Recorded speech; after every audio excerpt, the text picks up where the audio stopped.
Students, आज हम करेंगे question number 17 from the chapter depreciation. इसमें मैं आपको आज एक्सप्लेन करूंगी diminishing balance method of depreciation. Diminishing balance method में और स्ट्रेट लाइन मेथड में मेन डिफरेंस यही है कि डिमिनिशिंग बैलेंस मेथड जो है उसमें जब भी आप डेप्रिसिएशन कैलकुलेट करोगे तो हर साल डेप्रिसिएशन की अमाउंट अलग आती है। उसका रीज़न क्या होता है कि आप जो डेप्रिसिएशन कैलकुलेट करोगे वो जो आपके पास हर साल एसेट का बैलेंस होता है स्टार्टिंग में टू बैलेंस बीडी जिसको हम बोलते हैं, उस बैलेंस जो आपके पास ओपनिंग बैलेंस है, जो बैलेंस बीडी आप लिखते हो डेबिट साइड में, उसमें आप उसके ऊपर आपको हर साल कैलकुलेट करना है। इसलिए डेप्रिसिएशन की अमाउंट आपकी हर साल चेंज होती है। तो स्टूडेंट्स, हम करते हैं question number 17 of chapter depreciation. साथ के साथ हम इसको करते जाएंगे वन बाय वन, जैसे जैसे हम एक एक लाइन पढ़ते हैं। Raja textile company which closes its books on 31st March purchased a machinery on 1st April 2016 for 50,000। तो इसके लिए हम क्या एंट्री करते हैं? ऑन 1st April 2016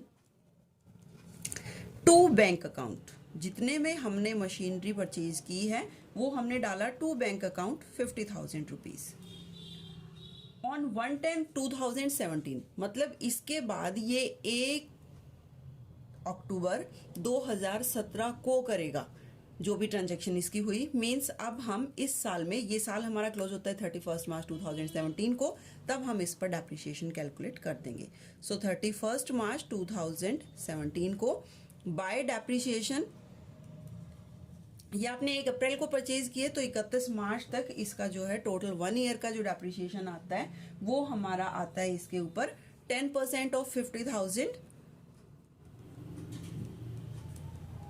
5,000, क्योंकि कंप्लीट 1 ईयर का टाइम पीरियड है।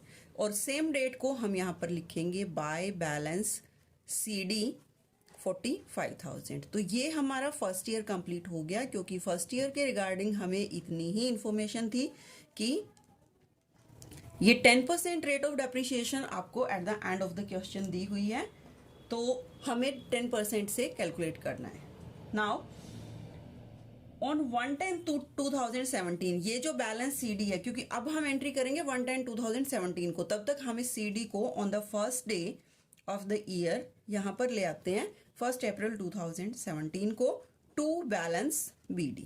ये तो हमारे पास पिछला बैलेंस है।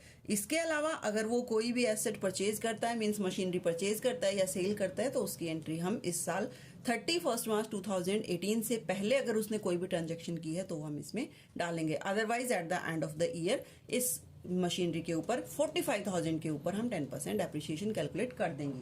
लेकिन इसने कहा 1 अक्टूबर 2017, ये ईयर हमारा एंड होगा 31 मार्च 2018 को, तो उससे पहले ही आता है हमारा 1 अक्टूबर 2017 मैंने हेडिंग ऊपर एक ही बार डाल दी है।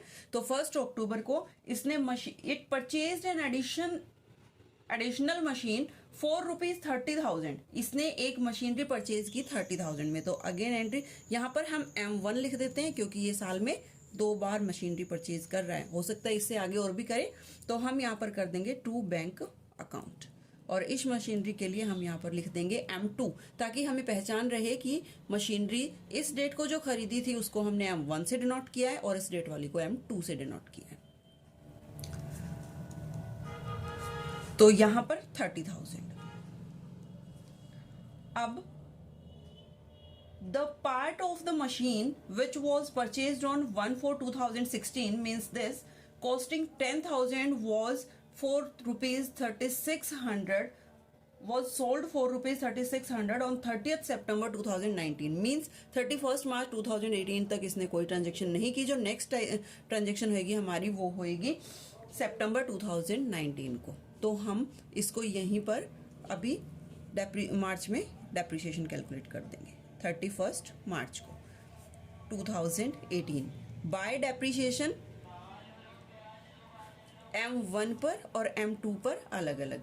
M1 पर तो क्योंकि हमारे पास स्टार्टिंग में ही बैलेंस है तो कंप्लीट ईयर का 10% ऑफ 45। अब इस बैलेंस पर, हर बार इस पर नहीं, कि वो स्ट्रेट लाइन मेथड था, हम हर बार बचे हुए बैलेंस पर कैलकुलेट करेंगे। सो 4,500 और 30,000 पर, 30,000 के ऊपर अब हम कैलकुलेट करेंगे क्योंकि हमने कब खरीदी ये अक्टूबर में, 1 अक्टूबर को। तो ये मशीनरी हमने यूज़ की है 6 मंथ्स।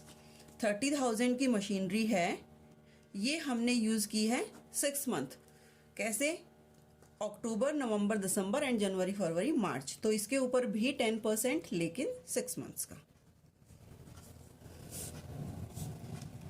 तो ये हमारा यहाँ पर डेप्रिसिएशन कैलकुलेट होता है 1500। तो हम यहाँ पर 1500 दिखाएंगे डेप्रिसिएशन, टोटल 6000। अब हम इन दोनों मशीनरीज के बैलेंसेस निकाल देंगे। सेम डेट को बाय बैलेंस CD। M1 का बैलेंस 45,000 में से 4500 माइनस करेंगे। सो 45,000 माइनस 4500, 40,500। और M2 इसके 30,000 में से 1500 माइनस करेंगे तो 28,500। तो टोटल जो हमारे पास मशीनरी का बैलेंस बचा वो बचा 69, और ये टोटल हो गया 75,000। अब हम इस बैलेंस को जो 31 मार्च को है हमारे पास, इसको नेक्स्ट ईयर यहाँ पर लिखते हैं। 1 अप्रैल 2019 को 18 को, सॉरी, क्योंकि 31 मार्च 2018 और 1 अप्रैल 2018 टू बैलेंस BD। ये CD हमारा BD हो गया। M1 40,500 एज इट इज हम यहाँ पर लिखेंगे। M2 28,500, 69,000। अभी हमने पहले पढ़ा था 30 सितंबर 2019। ये ईयर हमारा एंड कब होएगा? 31 मार्च 2019 को। और 30 सितंबर तो हमारा उसके बाद आता है। मींस इस ईयर भी हम जो है अपनी एसेट को सेल नहीं करेंगे, सिंपल डेप्रिसिएशन लगा देंगे। ना हम सेल कर रहे हैं ना परचेज कर रहे हैं, तो लास्ट डे को हम यहाँ पर डेप्रिसिएशन कैलकुलेट कर देंगे। बाय डेप्रिसिएशन अकाउंट M1 और M2, इसके ऊपर 10%, मतलब M1 पर जो है 2018 में मार्च में जो हमने डेप्रिसिएशन कैलकुलेट किया, वो M1 पर कितना आएगा? 40,500 का 10%। और जो M2 पर आना है वो आएगा हमारा इस ओपनिंग बैलेंस पर 28,500 का 10%, दैट इज 2850। तो ये डेप्रिसिएशन हम डेप्रिसिएशन अकाउंट में डालेंगे। अब 31 मार्च को बाय बैलेंस CD हम फिर से निकाल देंगे इनका। M1 और M2 40,500 में से ये माइनस करेंगे और 28,500 में से ये डेप्रिसिएशन माइनस करते हैं, और हमारे पास डेप्रिसिएशन लगाने के बाद जो है बैलेंस आ जाता है 36,450 एंड 25,650। ये आ गया हमारा 62,100। So total is 69,000।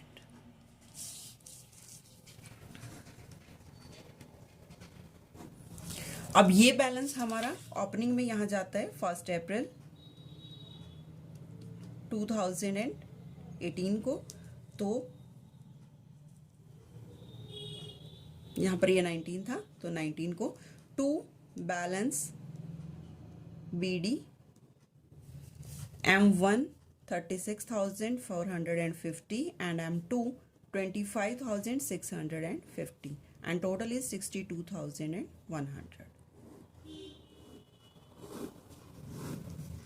अभी इस साल इसने 30 सितंबर को वो मशीनरी जो फर्स्ट मशीनरी हमने परचेज की थी, ये जो हमने फर्स्ट मशीन परचेज की थी, इसको उसने सेल कर दिया, लेकिन फुल्ली को नहीं, इसका पार्ट जिसकी फेस वैल्यू 10,000 थी।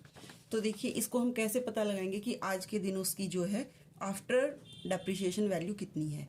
जिस मशीन की वैल्यू 50,000 थी, आज के दिन उसकी after depreciation value in the beginning of the year is 36,450। ये है।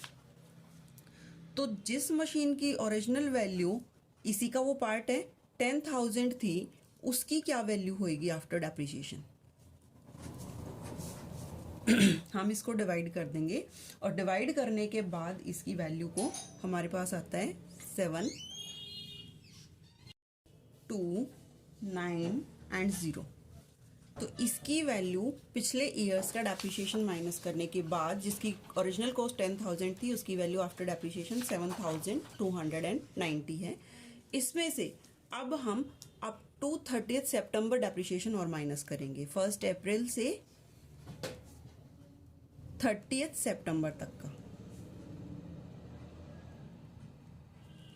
तो यहां से यहां तक आपके 6 मंथ्स बनते हैं, अप्रैल, मई, जून, जुलाई, अगस्त एंड सितंबर।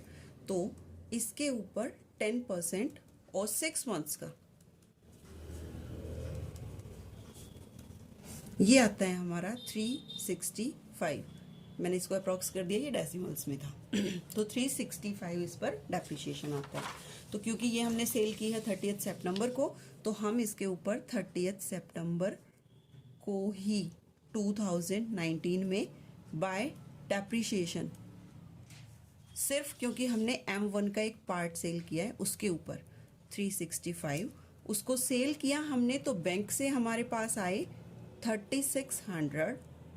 अब उसकी जो वैल्यू थी वो थी हमारे पास ओपनिंग में ये, और up to the date of sale उसका डेप्रिसिएशन बनता है इतना। तो जब हम इसमें से 365 को माइनस करते हैं तो हमारे पास आता है 365 माइनस करने के बाद जो वैल्यू आई वो आई 39 एंड 65, ये है।